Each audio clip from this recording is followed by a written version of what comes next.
அனைவருக்கும் வணக்கம். தமிழக ஜனநாயக மக்கள் கழகம் மூலமாக மதிய உணவு திட்டம் அதாவது இன்றைக்கி ஒவ்வொரு தொகுதியிலையும் 10,000க்கு மேற்பட்ட பேர் அரை வயிற்று உணவை தான் சாப்பிட்றாங்க. ஏன்னா அதுக்கு தான் ஏன்னா இன்றைக்கி ஏதோ ஒரு வயதின் காரணமாகவோ இல்லை சொந்த பந்தம் இல்லாமல் தனித்து விடப்பட்ட காரணமாகவோ இல்லை ஊனமுச்ச காரணமாகவோ ஏதோ ஒரு காரணத்துக்காக அவங்களால சமைக்க முடியாமல் அங்கே இன்னொருத்தங்கிட்ட யாசகம் வாங்கி சாப்பிட்ற நிலைக்கு தள்ளப்படுறாங்க. அப்போ இதே மாதிரி ஒவ்வொரு தொகுதியிலும் 10,000க்கு மேற்பட்ட பேர் இருக்காங்க. ஆனால் அவங்களுக்கு ஒரு வேளை மதிய உணவு கிடைக்குது, இல்லை பகல் உணவு கிடைக்குது, இல்லை இரவு உணவு கிடைக்குது, இதாக ஒன்று தான் கிடைக்கும்.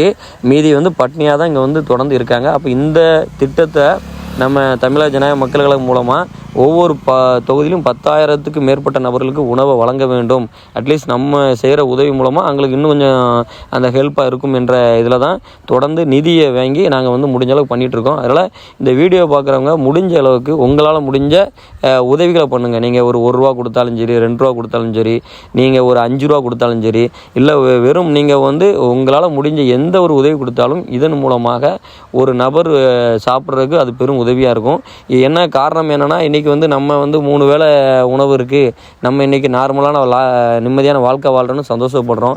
ஆனால் நம்ம ஊருக்குள்ளேயோ நம்ம தொகுதிக்குள்ளேயோ நம்ம இருக்கும் பகுதியிலையோ நிறைய பேர்கள் இப்போ தினம் சாப்பிடாமல் பட்னியாக கிடக்கிறாங்க.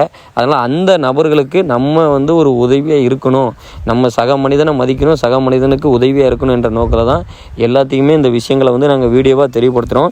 இதன் மூலமாக இந்த வீடியோ பார்க்குற நபர்கள் முடிஞ்ச அளவுக்கு நீங்களும் உங்களால் முடிஞ்ச அளவுக்கு நிதி உதவி கொடுத்தீங்கன்னா இதன் மூலமாக தமிழக ஜனநாயக மக்கள் கழகம் மூலமாக இதை தொடர்ந்து 234 தொகுதியிலும் இந்த சேவையை நாங்கள் கொண்டு போக முடியும்.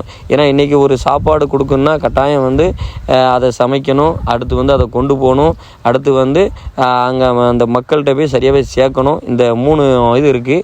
இப்போ இதை நாங்கள் இருந்து பாடுபட்டுருக்கோம். என்ன தான் நாங்கள் செஞ்சாலும் ஒரு குறிப்பிட்ட நபருக்கு மட்டும் தான் எங்களால் வழங்க முடியுது.